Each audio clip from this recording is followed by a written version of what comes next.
If you were here last weekend, maybe you remember this picture here that's on the screen. If you weren't, you'll recognize this is a picture of the face of Jesus. And you'll notice that there's something strange about this picture. It's a macro picture made up of hundreds of micro pictures. It's a photo mosaic, so I'll zoom in here to one section of the photo. And you can see that there's a bunch of strange pictures going on here. I like the one kind of off this corner where it's two tiny gerbils and a little pineapple. That's the one that I like the most. Yeah, a lot of strange photos here, and they don't seem to make much sense together. But if you zoom out, you realize that there was a big picture that they were all part of all along. And the point that we made with this is that most people are first introduced to the Bible like this. It's a bunch of very specific commands and poems and stories and prophecies that are to be memorized, but they don't really all fit together. And the Bible feels super strange and weird, so people just stop reading. I give up. This doesn't make any sense to me. But one of the things that we've been saying during the course of our series is that the Bible is not a rule book or an encyclopedia of beliefs. It's primarily a story. It's the story of how God is saving his people. And the fullest revelation of that is in Jesus. And once you catch that macro picture that's going on, all of those micro pictures begin to make a lot more sense. So if you're new this weekend, we're glad to have you. You will not feel lost, don't worry. But I would encourage you to go back later and listen to the presentations that you missed, because there's some important building blocks that we've been using along the way that will add to our journey as we go along. So this weekend is our Jesus weekend, as I'm calling it. Tonight and tomorrow night are going to be 4 presentations about Jesus' role in this story. Who he was, what he did, and what difference that makes for us today. With that, let's have a quick word of prayer, and then we'll get started. Father in heaven, I'm so thankful to see the people who are here tonight here and interested in opening up the Bible and learning more about it. I pray that you give us understanding and clarity, remove all the distractions that we carry with us from the busy week that we've had as we head into the weekend. I pray that you just calm our minds and give us peace so that we can learn more about you. Thank you for the gift of your Son. I pray this in your name. Amen. Amen. So, cornflakes. Bet you didn't expect me to start like that. How many of you like cornflakes? It's like the lamest icebreaker question ever. Okay, so somebody guess for me how old this cereal is. 50 years. 100, more than 50. Oh, you're guessing when it started. You're pretty close, actually. So it just celebrated 125 years last year. John Harvey Kellogg, he patented the cereal in 1894. And in the early 1990s, the cereal company was having a tough time trying to stand out in the competitive cold cereal market. So in 1992, the company decided to run a very expensive ad during the Super Bowl of that year. The ad had a guy who was holding a bowl of cornflakes, and he was commenting to the camera, "Flakes? Just flakes? Who eats this stuff? I mean, come on, really?" But then he proceeds to take a bite of the cereal, and he marvels at how much he really likes the taste of it. And then an announcer speaks in the ad and says, "Kellogg's cornflakes, taste them again for the first time." Isn't that a good slogan? And apparently, this really helped to boost their sales for the rest of that year or whatever. But okay, here's why I'm starting with a lame cornflakes commercial. Sometimes we become so familiar with something, we forget how good it is. And tonight, I want to invite you to taste something again for the first time. The life, death, and resurrection of Jesus is the most talked about thing in Christianity, which is awesome. But I want you to experience it again this weekend as if for the first time. And to help us do that, I want to reframe how we see Jesus.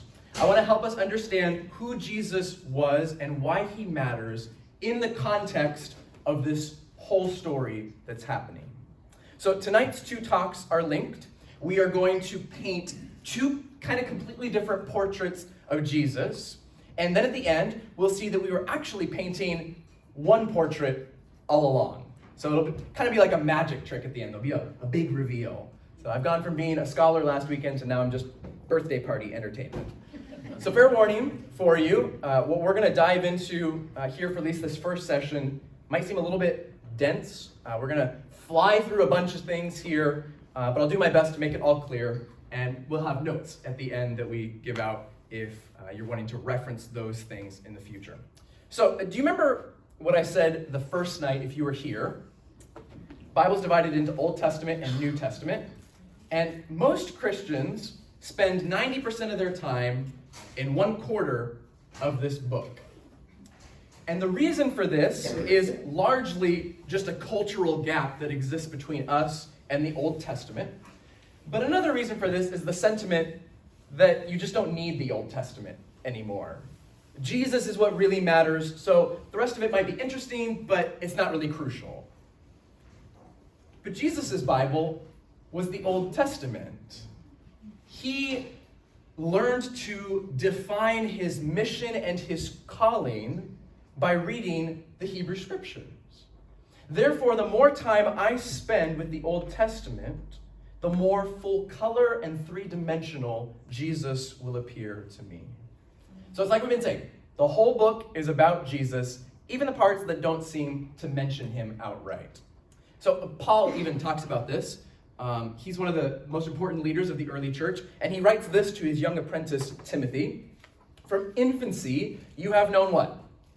The Holy Scriptures, which are able to make you wise for salvation through faith in Christ Jesus. Now, most of us, we might not take a second blink at this because, well, this is how we understand our Bibles as well. But let me ask you this. What does Paul mean by the Holy Scriptures? What are Paul and Timothy's Holy Scriptures? It's not the New Testament. I mean, those things haven't been compiled together yet. It's the Old. So let me reread this verse for you with that in mind. From infancy, you have known the Old Testament, which is able to make you wise for salvation through faith in Christ Jesus. Is that how you were introduced to the Old Testament? I don't know, I was introduced to the Old Testament, I can tell you that. But in Paul's mind, the Old Testament has writings of wisdom that lead a person to realize that they need to be rescued or saved by what someone else has done for them. And that someone else is Jesus Christ. So let's see what the Old Testament does to point to Jesus, okay? Our goal before we take a break is to understand two very important Jewish ideas: the Messiah and the day of the Lord. Both of these were the two greatest hopes in ancient Judaism, that a Messiah was coming and that he would bring the day of the Lord. So we're going to walk our way through the storyline of the Old Testament, and we're going to touch down on both of these themes as we do this. And if you follow along, I think that this will make some sense and come together at the end. So here we go. Often in the New Testament, when you hear Jesus talked about, he is called Jesus Christ. Well, Christ isn't Jesus' last name. He wasn't born to Joseph and Mary Christ. Christ is a title. What does that title mean? Well, it's a translation of the Hebrew term Messiah. Christ and Messiah mean the same thing. And Messiah was a title that held huge significance for the Jewish nation. What does this title mean? Well, the title Messiah or Christ means anointed one. Now, what types of people in the world of the Bible get anointed? Oh, I heard them both. Right, there's two. There's kings and there's priests. But in the minds of the Jewish people using this word, the Messiah referred to a coming king. And the anticipation of this figure goes all the way back to Genesis. So if you have a Bible and you'd like to turn there, everything's going to be on the screen as well. Go to Genesis 3. I told you we were going to be back in these opening 3 chapters again and again. Genesis 3. So while you turn there, a quick recap of the biblical story. God has created a perfect world, and humans are placed in it to rule over creation in partnership with him. But the partnership is broken by their disobedience, and they're sent from the garden. But before they leave, God gives them a promise. God says something to the serpent, something to the woman, and something to the man. God kind of just lays out what the natural consequences of sin will be. And I just want to focus on what he says to the serpent. This is verse 14 and 15. So the Lord God said to the serpent, "Because you have done this, cursed are you above all livestock and all wild animals. You will crawl on your belly and you will eat dust all the days of your life. And I will put enmity," word means like opposition or hostility, "between you and the woman, between your offspring and hers. He will crush your head and you will strike his heel." So there's an offspring coming who will do what? He's going to defeat the serpent, right? In those last two lines there, this is kind of interesting. The words for crush and strike in Hebrew are the same. It's the word shuf. Can you say that? Shuf. It's kind of a fun word to say. So God says, serpent, someone's going to shuf your head and you're going to shuf his heel. They're going to trade blows. So on this day, full of bad news for Adam and Eve, they get a sliver of hope in there. There will be a human that will overpower this enemy. Is it one of their immediate kids? No. And you can kind of imagine their disappointment as they're thinking, oh yeah, just one of our kids is going to be the one to do this. But generations pass with no further word about this human deliverer. It's actually not until Abraham that this promise comes back up again. God promises to Abraham that he will have descendants as numerous as the what? Stars. As the stars. Right. And God makes a covenant with Abraham. He will bless Abraham's descendants, and these people in return are to bless all the nations of the world. We're going to talk about this covenant a lot more when we get to the one that says covenant. Surprise.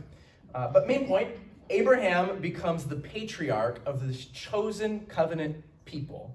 And God's promise that he gives him echoes what he said outside of Eden. Through your, what? Offspring, same word. All the nations of the earth will be blessed. So worldwide renewal is coming, and it will be through a human from your offspring. And God comes to renew this exact same promise, almost word for word, to Isaac, Abraham's son, and then Isaac's son, Jacob. And then Jacob has 12 boys. How many of you would like to have 12 boys in your home? There's one. Mercy. And one of these boys gets the promise extended to him. Do you know which one? Judah. It's Judah, right. So this is the words of Judah's dad, Jacob, giving him a blessing. "Judah, your brothers will praise you. Your hand will be on the neck of your enemies. Your father's sons will bow down to you.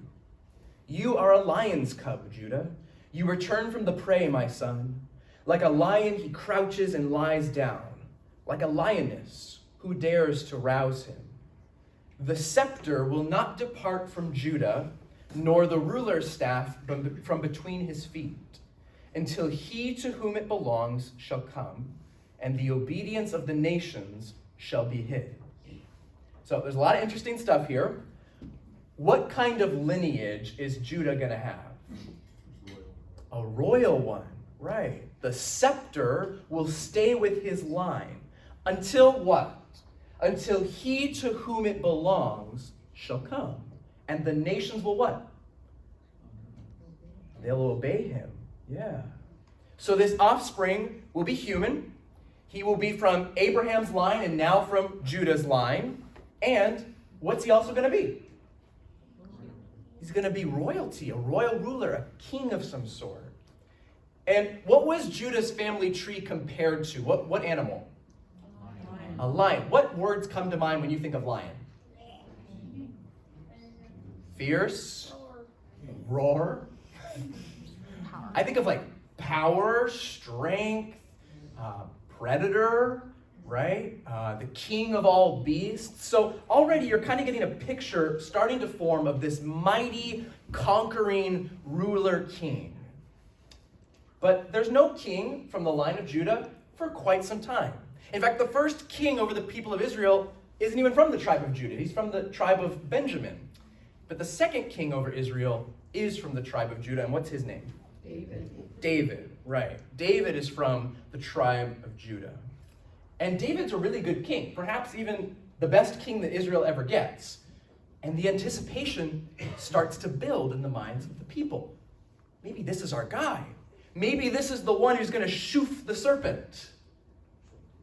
But alas, David has significant flaws, doesn't he? He was not the one to whom the promised human king figure would fall upon. But God does extend the promise to him. He says to David, when your days are over and you rest with your ancestors, I will raise up your offspring, our word again, to succeed you, your own flesh and blood, and I will establish his kingdom. He is the one who will build a house for my name, and I will establish the throne of his kingdom forever. I will be his father, and he will be my son. Your house and your kingdom will endure forever before me. Your throne will be established forever. So if you're familiar with your Bible, you might recognize that this is about David's son Solomon, right? He's going to build God a temple, a house. But while this promise is partially about Solomon, it's also something larger. There's an offspring coming who is going to rule not for a generation cycle, but for how long? Forever, right? And we learn something else about this long-awaited offspring. God says, I will be his what? And he will be my And it's at this point in the story that the term Messiah starts to be used in Jewish conversation. There's an anointed one who's coming to be ruler, and God will claim him as his son. So David dies, and a long succession of kings follows after David. And the kings are mostly idolatrous. The people turn away from God. The nation splits in half during this time. So God sends prophets to warn the people about the consequences of their sin. Do the people listen? No, and God allows them to be overthrown by Babylon. They're taken into exile. But the prophets, they don't just come and announce doomsday all the time. The prophets also build a theology of hope around this Messiah figure. And this is everywhere in the prophets, but Isaiah probably does it the most. So here's just one example of a messianic prophecy, okay? This is Isaiah chapter 9. For to us a child is born, to us a son is given, and the government will be on his shoulder. And he will be called Wonderful Counselor, Mighty God, Everlasting Father, Prince of Peace. Of the greatness of his government and peace there will be what? No end. He will reign on David's throne and over his kingdom, establishing and upholding it with justice and righteousness from that time on, and for how long? Forever. The zeal of the Lord Almighty will accomplish this. So this all fits with how this figure has evolved so far, except there's one more addition in there. I don't know if you caught it. What is he going to be called? Mighty God, and what else? He's a human, but he's also God. Somehow, some way, God himself is going to come as king, but as a human. Now, if you're Christian, you're sort of familiar with that concept, but just appreciate for a moment the mind-melting nature of that claim, right? Okay, so this is the Messiah, the Christ. Are you tracking with me so far? Okay.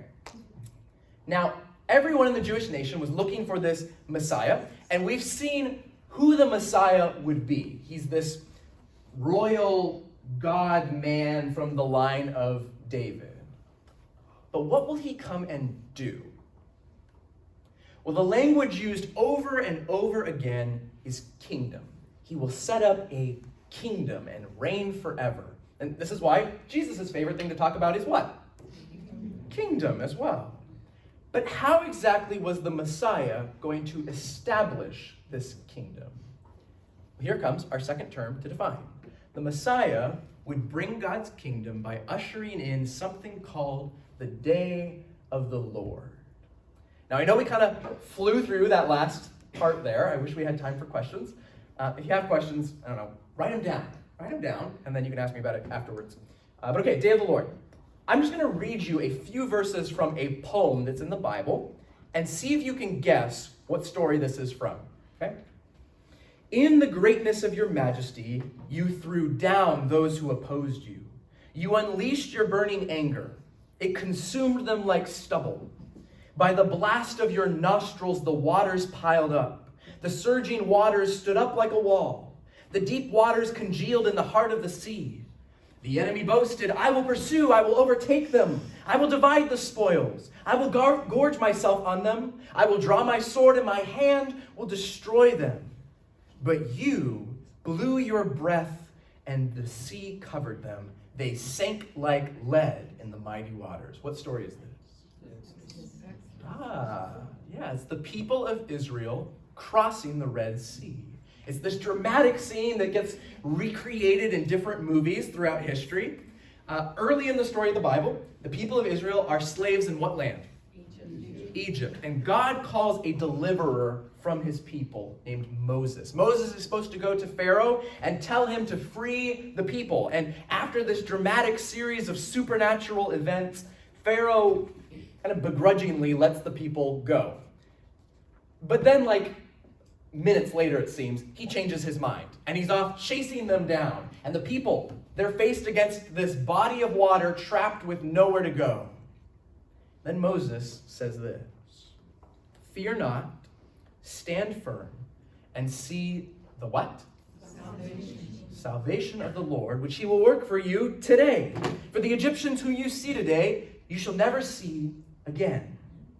So God parts the waters of the sea so that they can cross on dry land. Pharaoh's army tries to follow, but they get smushed when the water closes back in on them.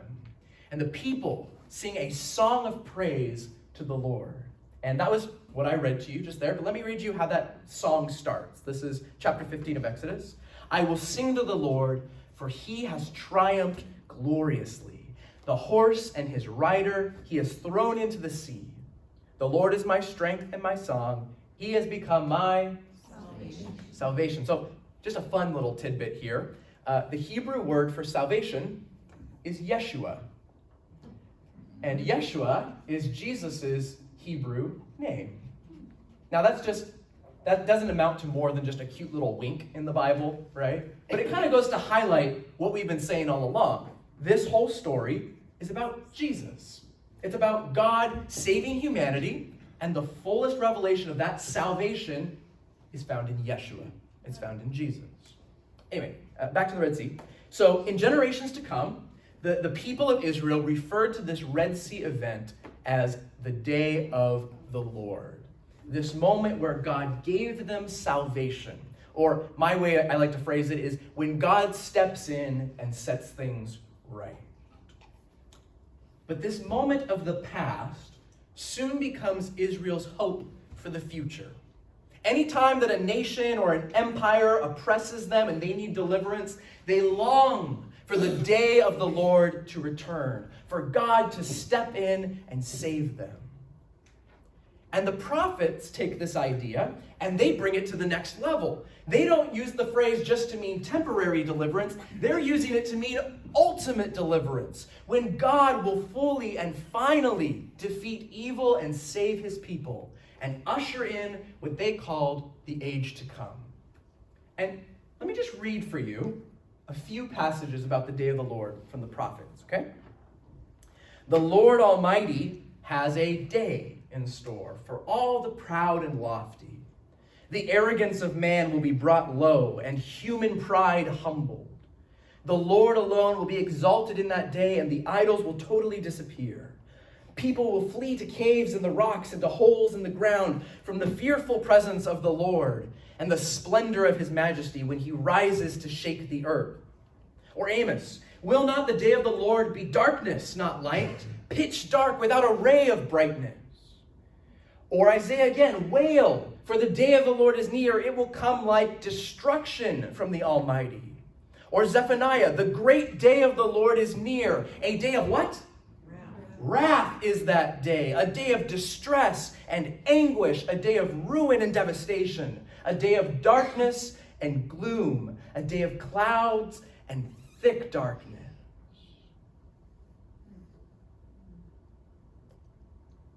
Now, I don't know how you feel about that, but I'm assuming a lot of you don't feel too great. This is unpleasant stuff. Why does God seem so angry? And it's not just the day of the Lord stuff. Read the Old Testament, it pops up a lot. You can find dozens of passages where God seems to be mad at some nation or mad at his people, and he threatens them with destruction or violence. And you just read it and you think, wow, why would God choose to reveal himself like this? I mean, didn't he know that people were going to read this and be turned away from it when they hear it?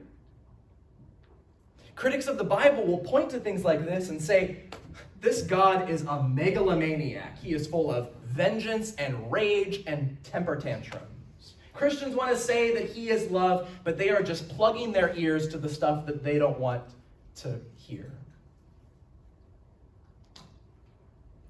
Well, let's talk about this, shall we? Because I don't think the wrath of God is the Bible's dirty laundry that needs to be hidden. A few months back, I preached a couple of sermons here on the, quote, Old Testament God, where I kind of dove in depth into this subject. I refer you to that. It's online if you want a more in-depth discussion. But I just want to quickly touch on this because I want to show how it actually isn't at odds with the love of Jesus. So, anger of God. There are two basic questions we need to ask. Why does God get angry? And what does he ultimately do with that?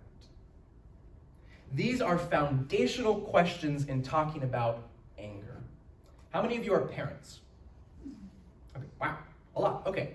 And how many of you, in your parental roles, be honest, have ever once gotten angry with your child?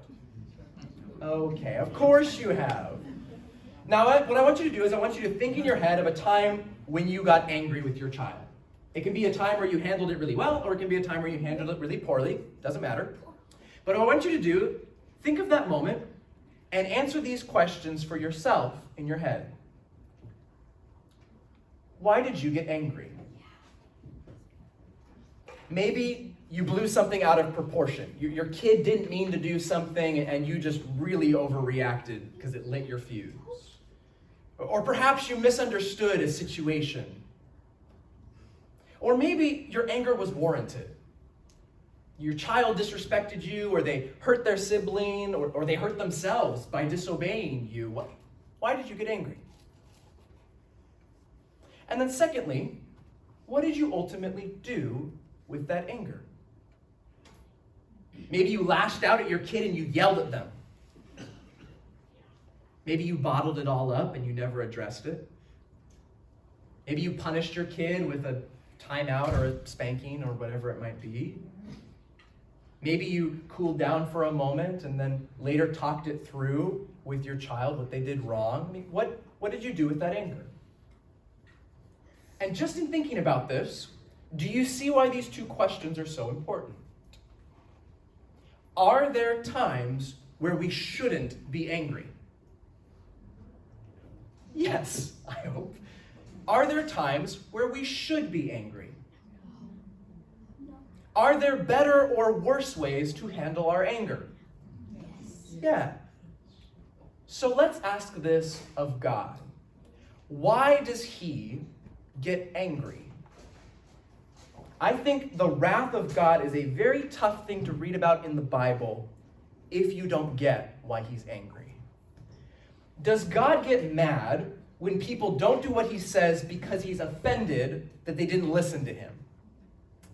No. Is God angry because he wants all the glory and he feels slighted by any competing allegiance? No.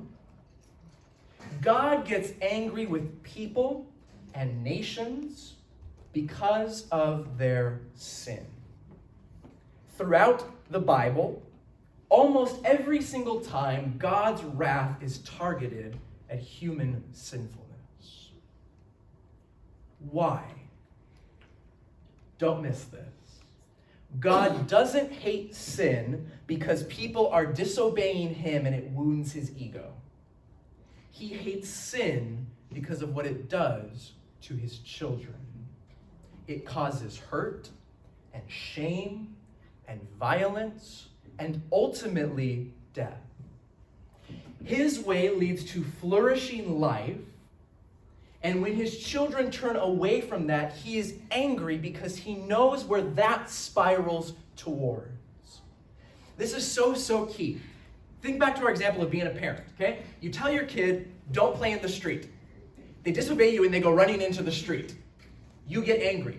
Now, are you angry because you're offended that you've been disrespected and disobeyed? No. Well, maybe partially. But the bigger reason that you're angry is because you understand what the consequences can be. The same is true of God. God gets angry at sin because he understands the consequences both for that sinner and for everybody around them. Theologian Miroslav Voth writes this from his own experience about how he sees God's wrath. And this is a long quote, but it is really good. He writes this: I used to think that wrath was unworthy of God. Isn't God love? Shouldn't divine love be beyond wrath? God is love, and God loves every person and every creature. But that's exactly why God is wrathful against some of them. My last resistance to the idea of God's wrath was a casualty of the war in the former Yugoslavia, the region from which I come. According to some estimates, 200,000 people were killed and over 3 million were displaced. My villages and cities were destroyed, my people shelled day in and day out, some of them brutalized beyond imagination, and I could not imagine God not being angry. Or think of Rwanda in the last decade of the past century, where 800,000 people were hacked to death in 100 days. How did God react to the carnage? By doting on the perpetrators in grandfatherly fashion? By refusing to condemn the bloodbath, but instead affirming the perpetrators' basic goodness? Wasn't God fiercely angry with them? Though I used to complain about the indecency of the idea of God's wrath, I came to think that I would have to rebel against a God who wasn't wrathful at the sight of the world's evil. God isn't wrathful in spite of being love. God is wrathful because God is love. Wolf is touching on what sensationalist critics of the Bible miss. God is angry at sin, and that is a good thing. God doesn't turn a blind eye to sin and say, hey, boys will be boys. Elie Wiesel has this famous line where he says, the opposite of love is not hate, but indifference. God's eyes are wide open to all of the pain and tragedy we unleash in his world, and because he is love, he cares about that. There's the popular slogan, if you're not angry, you're not paying attention. Well, God is paying attention. God is not indifferent to sin. He is slow to anger, yes, but he gets angry. And as Wolf points out, so do we. We ache for justice. We crave a world made right. And because God is just, his wrath will target the very thing tarnishing his good world, sin. And that is what the day of the Lord is all about. God is stepping in and he's setting things right. And this is very good news. But what does he do with that anger? We answered the first question, why does he get angry? But what does he do with that anger? Put another way, how can God deal with sin in wrath, but deal with sinners in love? That'll be after the break. Stay tuned. Before we break, I want you to imagine something for me. You are a Jew immersed in the Hebrew scriptures around the time that Jesus shows up in the scene. And based on what we've looked at, what are you expecting from the Messiah? A king. You're expecting a king who's going to show up and usher in the day of the Lord. And the day of the Lord, it's not coming for the Egyptians this time or the Babylonians, it's coming for the Romans. And you can see how they'd arrive at these conclusions. See, they expected the Messiah to become king and oust the Romans, not because they didn't read the scriptures, but precisely because they did. And we'll see later, they weren't actually wrong about a lot of their understanding. They just weren't thinking big enough. So with the grand expectations that they had in mind, let me walk you through one story where expectation and reality have this giant collision course. Okay, so this is John chapter 12. Jesus has ministered almost exclusively in the region of Galilee up to this point, but now he's headed south to Jerusalem, and when he enters the city, he meets this frenzied crowd. The next day, the great crowd that had come for the festival heard that Jesus was on his way to Jerusalem. They took palm branches and went out to meet him, shouting, "Hosanna! Blessed is he who comes in the name of the Lord. Blessed is the King of Israel." Jesus found a young donkey and sat on it. As it is written, "Do not be afraid, daughter Zion. See, your king is coming, seated on a donkey's colt." Ooh, there's so much stuff here. Okay, what do they have in their hands? Palm branches, right? So in ancient cultures, palm branches were a sign of honor and triumph and victory. Kings and military victors would often have a processional similar to this, where when they entered a town, and waving and laying down palm branches was kind of like laying down the red carpet for people. And what do the people shout out? What's the first word? Hosanna. Hosanna! Hosanna! Now, what do you think that word means? See, we hear it a lot in praise songs, so I always thought it meant like praise or hallelujah, something like that. That's not what that means. Hosanna means save us. Hosanna means help. That adds a new meaning to that word. Hosanna, save us. Blessed is he who comes in the name of the Lord. Blessed is the what? The King of Israel. They found their Messiah. And what do they want the Messiah to do? Defeat the Romans, ascend to the throne, restore Israel to its glory. And what is Jesus riding on? A donkey. And you can see there that John quotes from the Old Testament, a prophecy from Zechariah, states that the Messiah figure is going to enter in on a donkey. Now, a king or a military victor would ride in on a white horse. Jesus comes in on a donkey. Why? Well, humility is part of it. But more importantly, the mode of transportation that a leader entered with said a lot about his intent. Horses were like the tanks of the ancient world, and donkeys were like the Toyota Camrys of the ancient world. Now, does it make a difference if a king enters into your town in a tank or a Toyota Camry? Absolutely, it does. So leaders of the ancient world would ride in on donkeys if they wanted to send a message of peace to the town that they were riding into. Now, Romans, when they enter into Jerusalem during this time, what are they riding on? Horses. Not donkeys, they're riding on horses. Why? Because they want to send a message of threat to the people who live there. Jesus enters with a message of peace for the people. Now, we could spend 30 more minutes here, but let me bundle this all together for you. Jesus enters Jerusalem, and the people give him a royal processional.